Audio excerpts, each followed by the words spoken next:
Olá, o programa Entrevista aqui na TV Câmara, no canal 60.3 do HF Digital e no canal 10 da NET, recebe Manuel Messias Melo, consultor, palestrante, tem uma carreira ligada à Polícia Militar durante toda a sua trajetória e ele comandou em 2012 em especial, que é objeto do nosso material de entrevista aqui, a Operação Pinheirinho.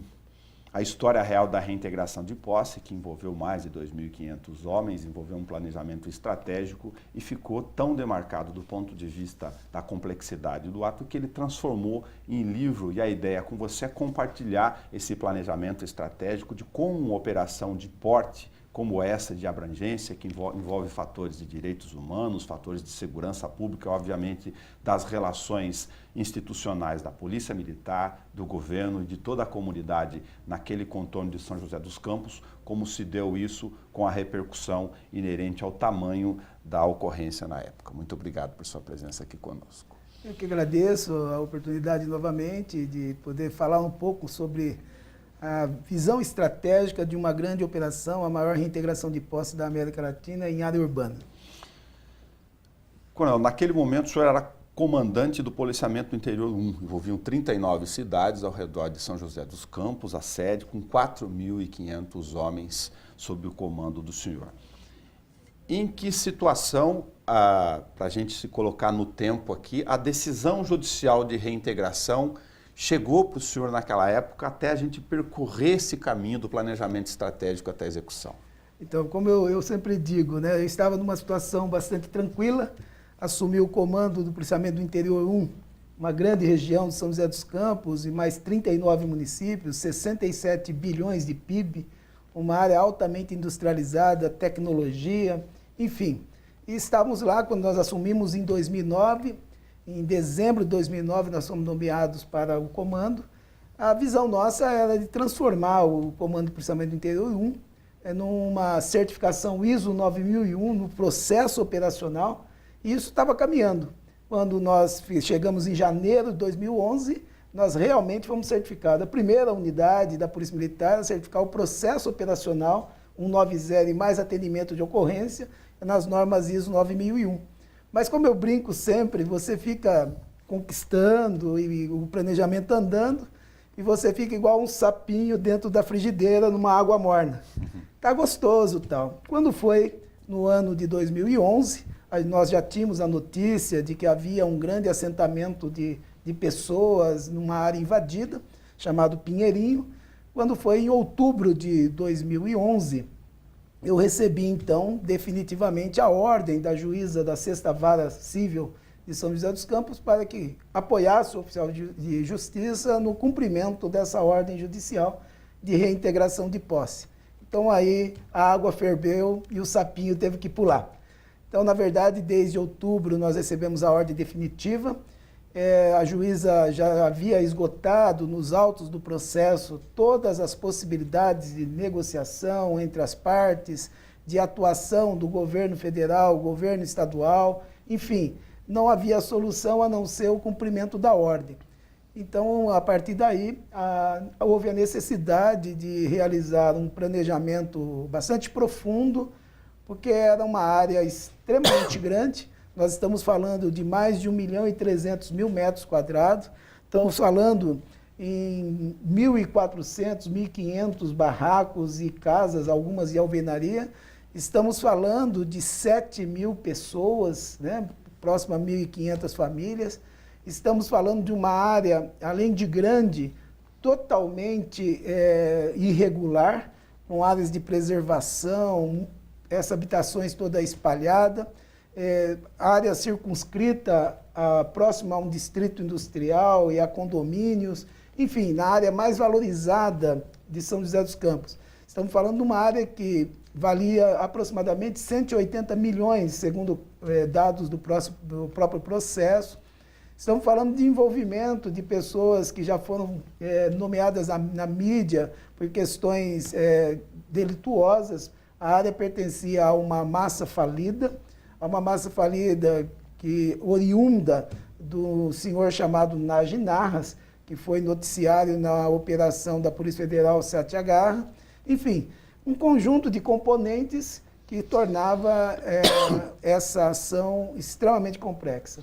Diante da decisão judicial para cumprimento naquele instante, outubro de 2011, qual foi, o senhor, lógico, tinha uma parte dessas informações todas inerentes à própria atividade, de conhecer o território onde está atuando, sob o comando do senhor, de falar, bom, o que eu tenho aqui e como vou cumprir isso que está em minhas mãos? A primeira notícia da obrigatoriedade de cumprir em apoio ao Poder Judiciário essa reintegração sempre causa um certo transtorno, uma inquietude, né? Eu até digo no livro que o líder naquele momento, ele sente, o sentimento dele é essa inquietude. Mas como era uma missão constitucional, nós tínhamos que planejar. Mas a primeira parte desse processo, no líder e no comandante, ocorre de uma forma mental. Por isso eu separei isso numa dimensão mental no livro. É onde você imagina a construção de uma estratégia global, né, que você gera parâmetros. Você começa a entender os porquês. Então é importante que você faça tantas perguntas porquê, quanto forem possíveis, até você chegar num diagnóstico na raiz do problema. Então, nós fizemos esse exercício mental e no primeiro momento, a gente praticou, então, aquilo que eu falo de como elaborar uma estratégia global. O primeiro passo ocorre na forma psíquica, em que você tem que entender que você está diante de um grave problema, uma situação de difícil solução, e que você precisa de uma estratégia. Então, a primeira definição eu preciso de uma boa estratégia para enfrentar esse desafio. Dimensionar o fato real e todas as possibilidades, aquelas que puderem ser colocadas do psíquico para o papel, como uma atenção, bom, por onde vou começar? E mais do que isso, você junta a essa parte psíquica algo mental importante, para você não cometer desvios. Qual é? Primeiro, você tem essa parte no seu psíquico de que eu preciso de uma estratégia para vencer um desafio. Em seguida, você tem que decidir com você mesmo. Eu não posso ter preconceitos e eu não posso fazer pré-julgamentos. Porque você é uma pessoa que tem que estar isenta a todo esse processo. Você é o profissional que vai agir para que uma situação que não foi você que criou e nem a sua instituição, e que você é a última instância para garantir, nesse caso, uma ordem judicial que está intimamente ligado ao Estado democrático de direito. Então, você precisa não ter preconceito mentalmente e nem fazer pré-julgamento. Aí sim você inicia um segundo processo, ainda na fase mental, de analisar tantas quantas variáveis você enxerga. Quando você faz essa busca à raiz do problema, em que você faz tantos porquês nas perguntas, você então começa a entender, bom, é legítima aquela operação, é legal, né? E aí você vai verificar que é uma atividade legal, constitucional e obrigatória. Você não tem a opção de não fazer. A sua opção é única e exclusivamente cumprir a ordem judicial. Uma outra coisa importante, já nesse processo mental, você ouve muitas coisas das partes envolvidas. Sim. Eu me reuni com as lideranças do movimento, com sindicalistas que faziam parte desse grupo, com deputados que foram me visitar, e havia alguns argumentos. Olha, não pode fazer, coronel, porque contrapõe-se ao direito à moradia. E aí dizia o pessoal também, além disso, de que a terra que estava sendo reintegrada não atendia à sua finalidade social e, portanto, constitucionalmente, ela poderia ser motivo de ocupação. E aí você vai analisar o que diz a ONU a respeito disso. Eu trago no livro que há a resolução da ONU. Uma coisa é você fazer o despejo forçado, que tecnicamente para a ONU é onde um país ou alguém deseja aumentar o seu território. Ocorre muito, por exemplo, com as terras indígenas, com os refugiados. Isso é um despejo forçado que a ONU não admite em lugar nenhum, porque fere frontalmente os direitos humanos.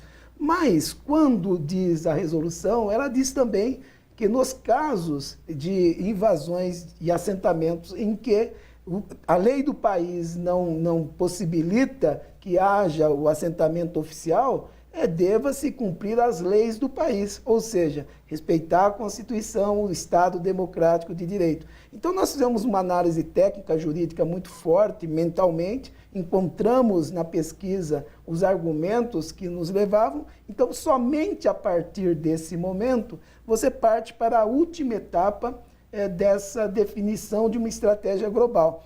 E é importante falar aqui que, nessa fase mental, nós já estabelecemos alguns parâmetros. Por exemplo, estabeleci mentalmente, antes de iniciar a fase cognitiva, de que eu teria uma responsabilidade funcional. Qual a responsabilidade funcional? Maximizar os benefícios de todas as partes envolvidas e diminuir os riscos de todas as partes envolvidas. Isso era um parâmetro.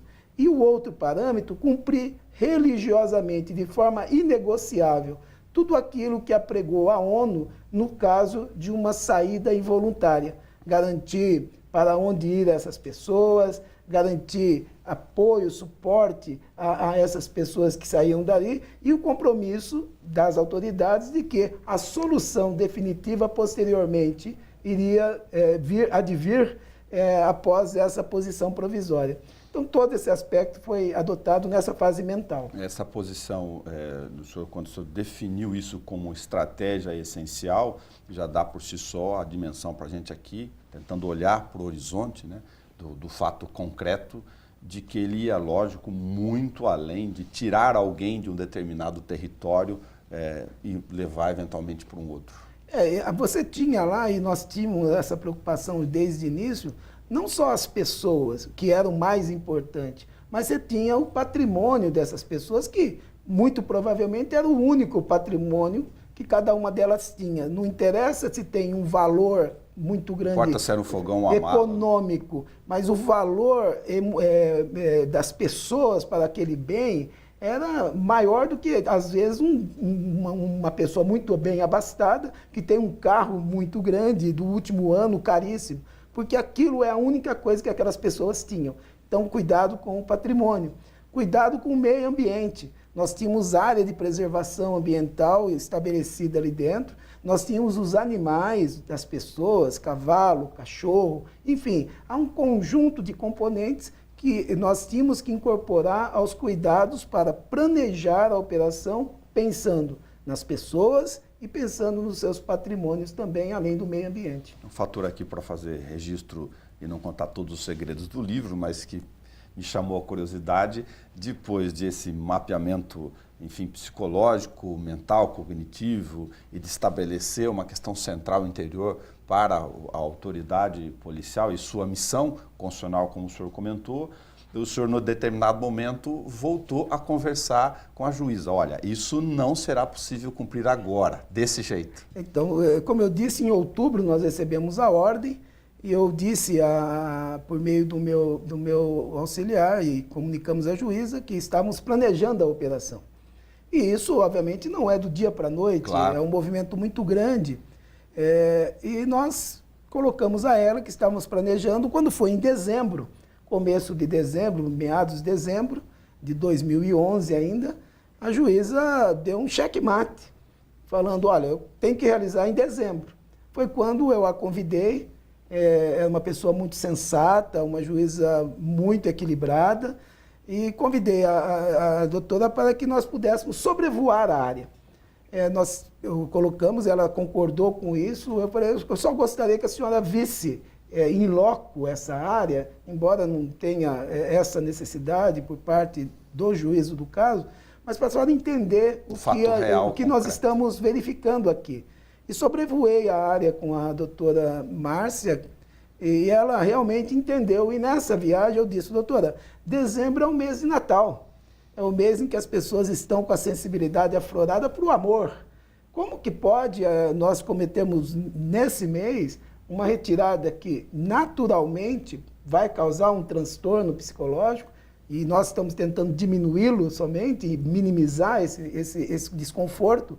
Então, eu peço que nós possamos fazer isso no começo do ano de 2012. A juíza de plano concordou, janeiro também um mês de férias, um mês complicado no início de orçamento, então nós combinamos que faríamos isso em janeiro, mais na segunda quinzena de janeiro.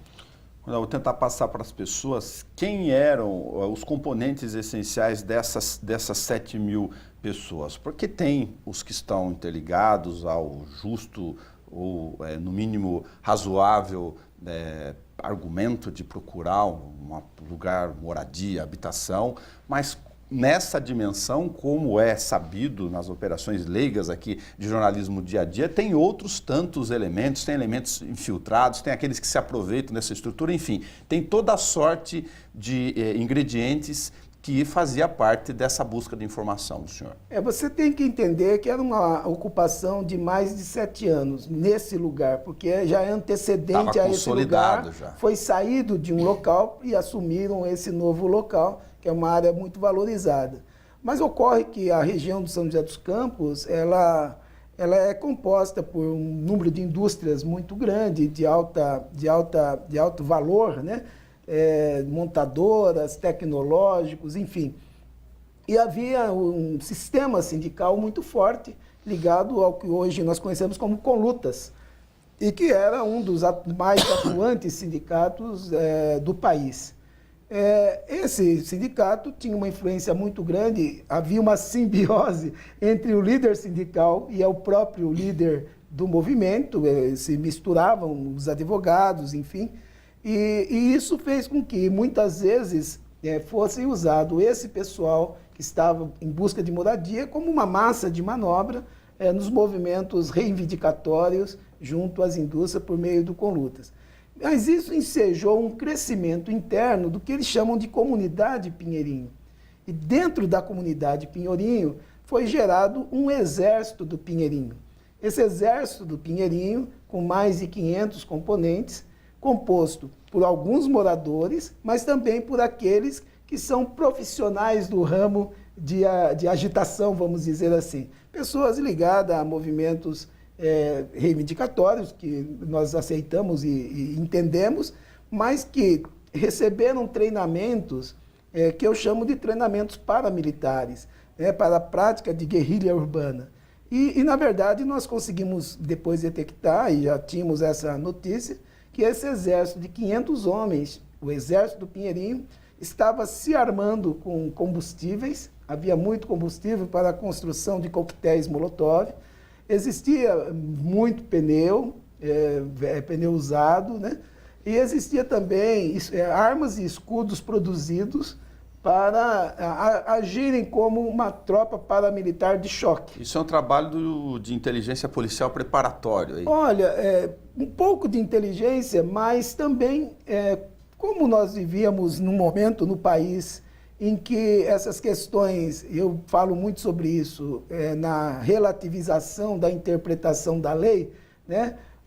Por um fim que seria de moradia ou de conquista de melhor qualidade de vida, as pessoas, então, têm um meio, que é o meio da ilegalidade perante a lei. Mas que a lei acaba, num país como o nosso, relativizando a interpretação e aceitando que ocorra. Sim. Então, na verdade, essas pessoas treinavam, foi filmado, existe um filme, uma reportagem de uma das TVs locais, que nos colocava como que era o treinamento diário, quais eram as técnicas e táticas de reação, como isso seria utilizado, enfim. Havia até uma facilidade em obter a informação, isso para a estratégia foi muito importante, de que a resistência seria muito forte, seria muito violenta, porque nesse momento é importante que se tenha notícia. Já o objetivo maior não é a conquista da moradia, mas sim fatos que possam levar a denegrir uma instituição, a denegrir um governo, enfim, tinha componentes ideológicos e políticos muito fortes nesse processo, que levaria com certeza a criar mártires e criar fatos para a história. Essa é a visão. Como é que o senhor compartimentou à época, isso tudo está no livro, nós estamos conversando aqui sobre o livro Simbiose com Você Mesmo, a história real da reintegração do Pinheirinho.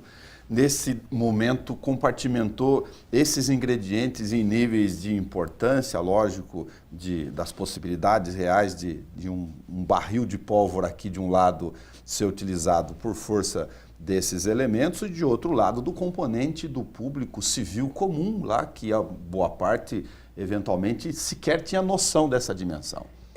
O livro traz exatamente essa sequência de raciocínios, embora eu chamo de simbiose porque tudo isso se mistura a cada momento. Claro. Mas no final da fase mental, eu estabeleço um fluxograma de como construir uma estratégia. A primeira parte dela é muito interessante e serve para o mundo privado, em qualquer atividade que você estiver, que é uma parte em que você pergunta, o que fazer? Essa é a primeira pergunta para você iniciar um processo de construção. E eu digo no livro também que você tem 2 momentos importantes nessa fase de o que fazer, responder a essa pergunta. Uma racional, que você faz análise de ambiente, análise de cenário, utiliza um volume de informações, e essa é racional. Mas você tem uma que é muito pessoal, né? Do líder, da alta direção, que é um imaginário. Por que o imaginário? Porque quando você constrói uma estratégia, o que acontece? Você vai tomar uma decisão no tempo agora, mas cujo impacto se dá num tempo futuro. Então você tem nesse momento de uma análise com o pé no chão, porque análise de cenário, ambiente, você faz agora, com os pés no chão, com fatos reais, com informações, mas você tem para analisar e entender o impacto que isso vai ter no tempo que ela vai ser aplicada e nos seus resultados, você tem que estar com a cabeça nas nuvens e fazer uma viagem ao tempo futuro e entender todas as variáveis possíveis decorrentes do resultado daquela estratégia que você vai explicar. Então, isso tudo ocorre no primeiro momento da construção da estratégia. Depois você entra no mundo contemporâneo. E aí eu lembro no livro Porter que traz algo importante. Você precisa ter inovação. Ou seja, você precisa fazer tudo que as pessoas fazem de um jeito diferente ou fazer algo diferente, né? E naquela situação, como era a maior reintegração de posse da América Latina em área urbana, nós tínhamos que fazer algo diferente para ter resultados diferentes. Não era algo comum.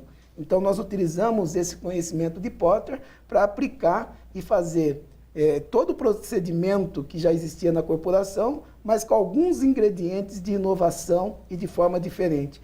E, por fim, para fechar esse ciclo de construção da estratégia, você tem a Stephen Robin, que diz sobre você buscar uma vantagem competitiva para você atingir um resultado melhor. Nós tínhamos que entender qual era a vantagem competitiva que nós tínhamos naquele momento. Eu te dei um exemplo agora.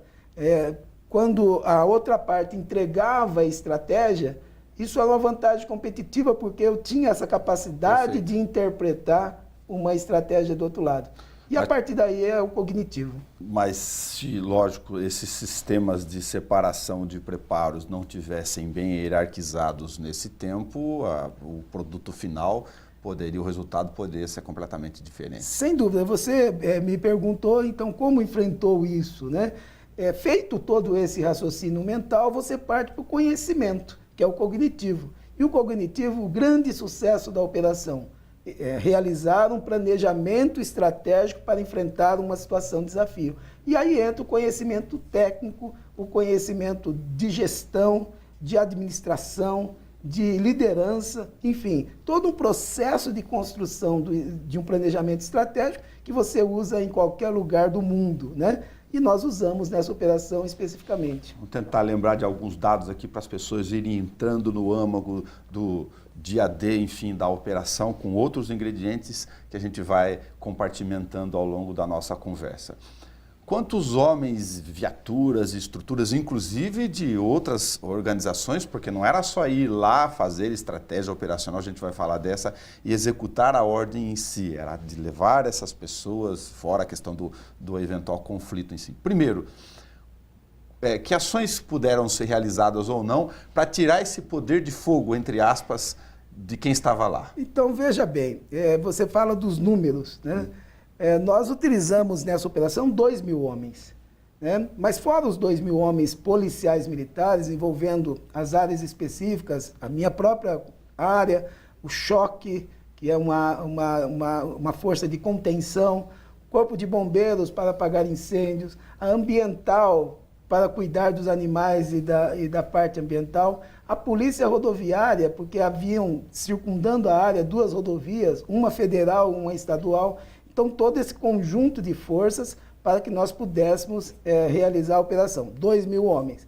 Mas nós tínhamos todo o suporte que pedimos por meio de documento à juíza para que a massa falida providenciasse, de braçais, de enfermeiros, de psicólogos, assistentes sociais, enfim, um volume de gente que pudesse dar suporte a essas pessoas para que protegesse as pessoas e o patrimônio. Mais 650 pessoas entre prefeitura e a massa falida. Então você tinha um grande volume de pessoas também trabalhando no suporte.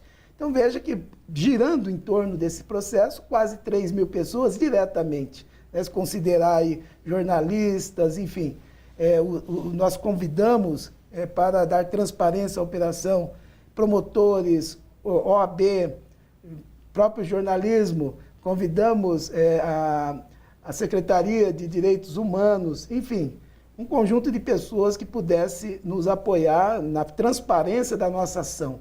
E também os oficiais de justiça, são mais de 30 oficiais de justiça. Então, o conjunto todo, quase 3.000 pessoas atuaram diretamente na operação. E você disse sobre quais ações, né?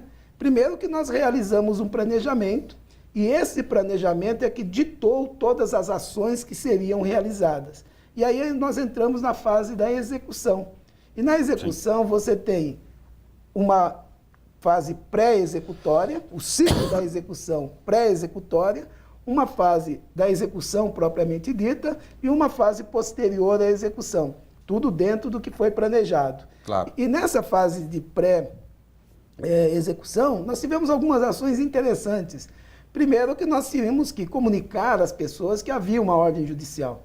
Nós fomos lá com o oficial de justiça para que ele lesse o mandato, mas infelizmente nós tivemos que proteger o oficial de justiça, o representante do Poder Judiciário, porque houve uma rebelião muito forte, com pedras, enfim, fecharam todo o acampamento em seguida, com técnicas de guerrilha, com bambus, com pontiagudos, pneus e tudo mais.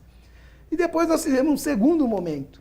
Nós tínhamos a informação de um volume grande de combustível e pneus, e havia uma área de mais de 100 residências ou 100 barracos, em que era reservada e muito bem monitorada, ali chamado vaquejada, que havia um certo tráfico de entorpecente, havia notícia de armamento e havia notícia de pessoas que estavam ali abandonadas pelo uso de crack, coisa parecida. Nós fizemos então uma operação de médio porte policial, e ali retiramos um caminhão de pneus, apreendemos algumas armas, apreendemos inclusive plantação, alguns pés de maconha, né? Enfim, e conseguimos, junto com o serviço de ajuda aos viciados do município, que 2 ou 3 aceitassem o convite para tratamento.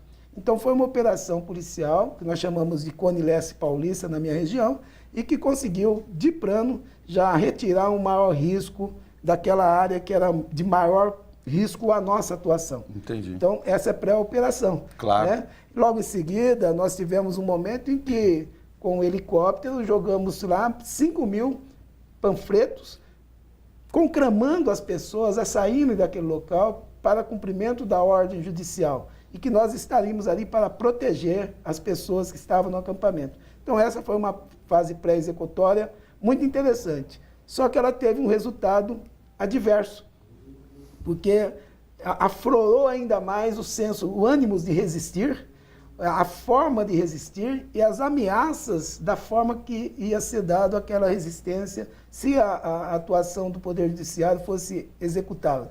Nós tivemos ônibus queimados na proximidade, fechamentos e controle de entrada e saída, há vídeos falando sobre isso, né?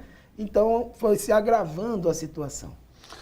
Num determinado momento, estou querendo suprimir recortes aqui não, mas para fazer o papel da interligação, tinha os ambientes que o senhor já mencionou, das intervenções aqui, sem juízo de valor, políticas, inclusive de deputados, enfim, por causa da questão política, social e ideológica envolvida na questão, mas também um aparato novo. Quando o senhor preparava esse pré-planejamento em relação à execução, vem uma outra ordem judicial no meio do caminho, não sei se no tempo, já que eu estou citando aqui, e modifica os parâmetros. Na verdade, nós tínhamos vários componentes. O político, porque você tinha o governo municipal e estadual a um partido de oposição ao governo federal. Então, você tinha ali uma dificuldade no diálogo, na resolução da questão. Você tinha a questão ideológica envolvendo os sindicatos, movimentos sindicais e os movimentos de reivindicações sociais, como o MST, o MCST local, enfim, um conjunto de componentes ideológicos políticos. Mas no dia 18, uma terça-feira, 18 de janeiro, nós iríamos então realizar a operação, cumprindo a ordem judicial. Tudo estava pronto. Os policiais do choque desceram de São Paulo, estavam na minha unidade, todo o meu efetivo já estava pronto. Estávamos às 6 da manhã para iniciar o processo dia 18 de janeiro de 2012. E quando eu estava saindo, porque nós tínhamos previsto uma negociação antes de qualquer ação efetiva, e a gente recebia as notícias de lá.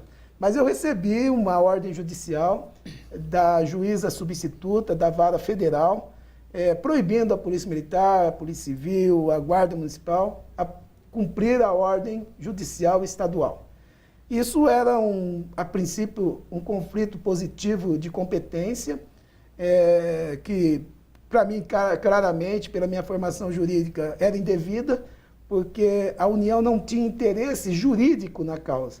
Mas eu tinha recebido a notícia de que, lá no acampamento, o Exército Pinheirinho já ultrapassava de 700 pessoas, num alto grau de ânimos de resistir, mais de 90 motos fazendo patrulhamentos e apoio a esse grupo, e nós vimos aquele momento como um momento que o risco de ter o confronto e do confronto gerar vítimas era muito grande.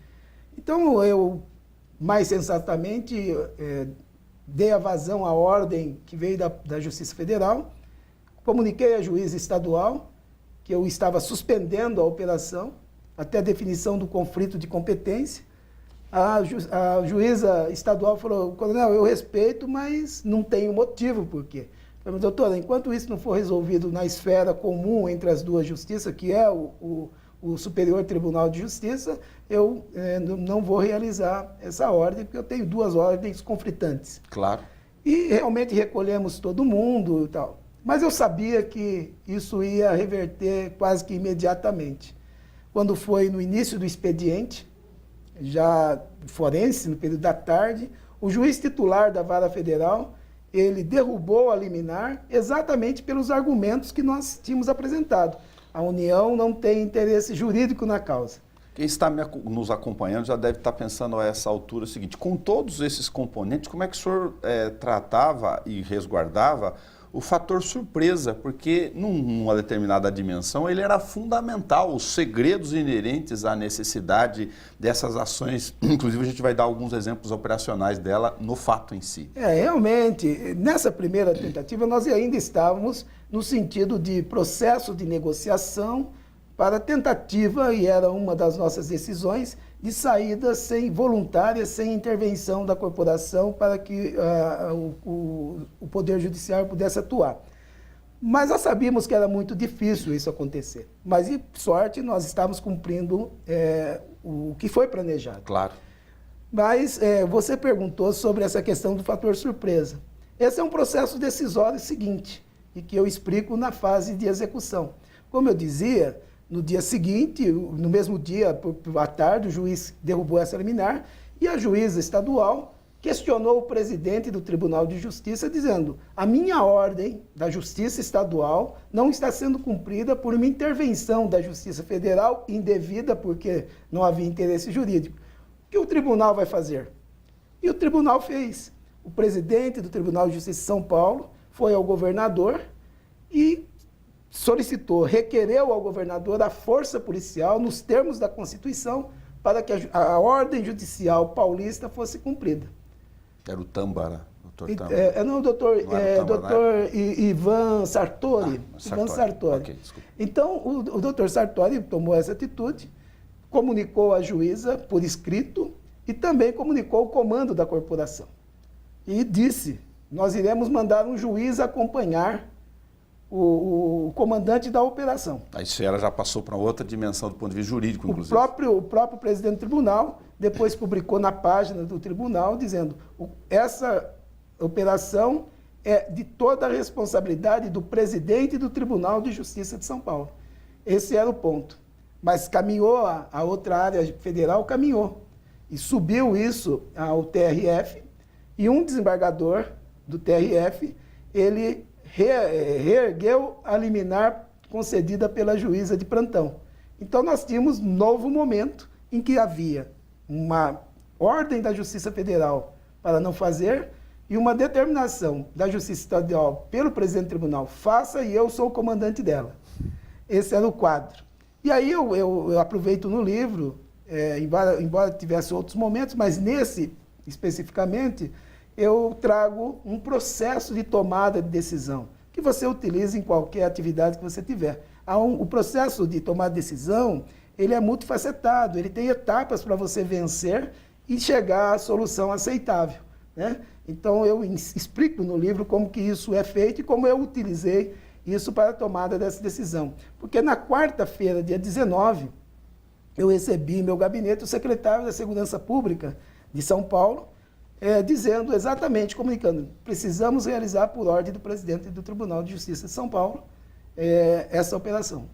E foi nesse momento, então, que houve uma tomada de decisão. Nós comunicamos ao secretário que iríamos fazer. Entretanto, agora nós teríamos que fazer de uma forma diferente, uma estratégia diferente, por conta do que nós assistimos, né? Claro. Era quase que impossível nós tomarmos uma ação sem vítima se fosse naquele nível de resistência. Então, exatamente aí entra um novo processo. Eu falo isso do dia 19. No dia 20, que era quinta-feira, 21, que era sexta-feira já, 19, 20 e 21, que é quarta, quinta e sexta daquela semana, nós então alteramos a estratégia da abordagem. Então, somente o comandante da operação e o comandante-geral sabia o dia que ela seria realizada. E aí, nesses 3 dias, aconteceu um conjunto de fatos que eu relato no livro, que passa por várias situações que levaram até o domingo, que era o dia que nós realizaríamos a operação de uma forma surpresa. Sabia. Somente nós sabíamos, e eu conto no livro como fizemos aí, como reunir 2.000 homens, como reunir 650 pessoas de suporte, toda a infraestrutura de suporte, como que você conseguiria desencadear um sincronismo gerencial para que exatamente às 6 horas da manhã, 2 helicópteros subissem, um para filmar e outro para dar suporte de segurança para a tropa numa área grande, todo esse efetivo de São Paulo descer do Choque para São José, todo o meu efetivo, sem saber, chegar ao quartel ao tempo devido. E no livro eu conto de forma surpresa isso no livro, claro, com apenas 6 telefonemas. Então foi uma estratégia e conseguimos então startar a operação às 6 horas do dia 22 de janeiro, de uma forma de surpresa, que segundo a OAB em relatório circunstanciado, diz que foi essa estratégia que evitou que houvesse alguma vítima nessa reintegração. Uma outra pequena curiosidade, numa dimensão dessa, com todos esses elementos, do ponto de vista operacional em si, tinha, lógico, o senhor dimensionou, mas tinha mais de uma frente de vazão, de fuga geográfica do local, sim, que era gigantesco, 1 milhão e 300 mil metros quadrados? O local é muito grande, uma área somente não tinha essa possibilidade, que era algo muito grande de corte de terra, né? Mas tinha 3 grandes áreas de saída. Mas para você entender, nós cumprindo aquilo que determina a ONU, nós conseguimos fazer 2 círculos circunscritos. O primeiro, protegendo as pessoas que estavam dentro e o seu patrimônio, e quem estava dentro no primeiro momento não podia sair, se saísse não poderia retornar. E quem estava fora não poderia entrar. E um segundo círculo, que é por fora desse, em que guardavam um centro de apoio, de suporte às pessoas, da transparência, da mídia, juízes e tudo mais, e um caminhão de comando do bombeiro que nós utilizamos como um gabinete de crise. Então nós tínhamos um gabinete de crise e um gabinete de crise com imagem, para poder então, com toda a infraestrutura, possibilitar que dali os jornalistas pudessem comunicar tudo o que estava acontecendo, fazer as entrevistas coletivas, enfim, um conjunto de funcionalidades que deram suporte à operação. E com isso nós conseguimos, simultaneamente com a entrada da força de contenção, para conter aqueles pontos de bloqueios, de barricadas, evitar os incêndios, porque imagine num lugar desse, com um material altamente inflamável, se a vontade era daqueles que estavam resistindo colocar fogo, e esse fogo ia estender nas pessoas, nas casas, e nós teríamos uma grande tragédia. Rompendo a barreira do tempo aqui no recorte, o senhor teve, inclusive, nas ações posterior à execução do plano estratégico em si, operacional, elementos para lidar com, por exemplo, eventual contra-notícia, que a gente chama no jornalismo, de que, não, tem gente morta lá, e aí tinha todo mundo ao vivo, porque esse QG todo estava pronto lá. Sim, essa foi uma das inovações da operação. Como nós sabíamos, dentro da nossa SWOT, né, das nossas fraquezas, que a fraqueza detectada na SWOT e a ameaça detectada na SWOT, elas se contrapunham, né? Porque nós tínhamos uma dificuldade enorme, enquanto instituição, de reverter as mentiras reiteradas que eram faladas, nós tínhamos dificuldade de comunicação para rebater essas questões, e, por outro lado, um pessoal treinado, ávido em contra-notícia, em colocar a notícia mentirosa para criar factoides, enfim. Esse era o quadro no desenho da SWOT. Em cima dessa SWOT, nós decidimos montar esse centro de suporte e apoio por imagem, e que nós colocamos também lá 20 policiais acompanhando em tempo real, real time, a movimentação de toda a rede, as redes sociais, jornais, enfim, tudo aquilo que pudesse nós entrarmos e colocar a verdade.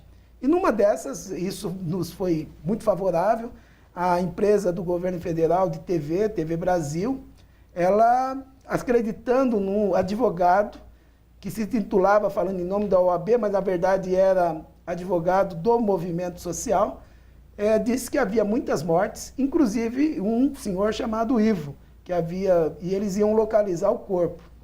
E a TV deu essa notícia sem cumprir o ritual, o procedimento, o protocolo de confirmação da notícia. Fez com que, nesse momento, essa notícia fosse publicada, e aí um representante da BBC de Londres e da Agência Estado foi me procurar enquanto comandante, falou: comandante, eu quero a confirmação disso, se é verdade ou não. Aí eu tive a oportunidade de desmentir taxativamente que não havia nem feridos e muito menos mortos, e todos aqueles que ele falasse estariam em algum lugar que a gente iria encontrar, como aconteceu realmente, e que aquilo eram mentiras reiteradas. Esses 2 representantes obrigaram a TV do governo federal, TV Brasil, a desmentir por escrito. Então foi solta uma nota, foi publicada uma nota, desmentindo, dizendo que não cumpriram o protocolo, né? E a OAB, por sua vez, destituiu aquele advogado em falar em nome da OAB, não mais poderia falar, e com isso nós conseguimos derrubar uma mentira reiterada, e a verdade ela se tornou aquilo que nós desejávamos, né? Que era, efetivamente não houve nenhum ferido, nenhum morto. Tá. Eu já explorei o senhor demasiadamente além da conduta aqui da curiosidade, para não tirar todos os elementos, lógico, do livro para as pessoas entenderem aqui, mas eu acho que fica claro para as pessoas, e agradecer ao senhor de novo de ter vindo conosco aqui antes da gente fazer um desfecho dessa nossa missão aqui pública de falar de uma operação desse grande porte, que tem aqui uma série de elementos que o senhor transformou, obviamente, no livro, que a gente não está dando pitadas dela aqui no ar, de preparo ao longo do tempo profissional que envolvem o aspecto da questão das funções que exigem liderança. Talvez seja um elemento simbólico aqui que eu me permitiria comentar com o senhor, ao final, que está, para mim, intrinsecamente ligado a todas essas etapas, todas essas minúcias e esse detalhismo aqui. Sem dúvida. A última etapa, ou a última dimensão que nós retratamos no livro, é o emocional. O emocional está muito intimamente ligado à liderança. E eu compartilho que a liderança, nós lemos isso no livro Monge Executivo, com muita transparência, muita sabedoria, de que a liderança é uma habilidade. E se é uma habilidade, você pode desenvolvê-la. Então, ao longo dos anos, são 33 anos de carreira, obviamente que você vai desenvolvendo essa liderança para quando estar numa função de comando desse porte, você estar realmente preparado para enfrentar uma situação de desafio. Agora, obviamente, que você tem que ter algo mais que vai dar suporte a essa liderança. Além do conhecimento, além de todo o processo de informações e tudo mais, você tem que ter crença nos seus princípios e nos seus valores, que é o dar o suporte para o desenvolvimento da sua liderança. E isso eu falo bastante no livro. Eu sempre faço uma volta a momentos da minha vida, um recorte de momentos da minha vida em que me fortaleciam nos princípios e nos meus valores para enfrentar situações de alto desafio, de alto estresse. Isso significa simbiose com você mesmo.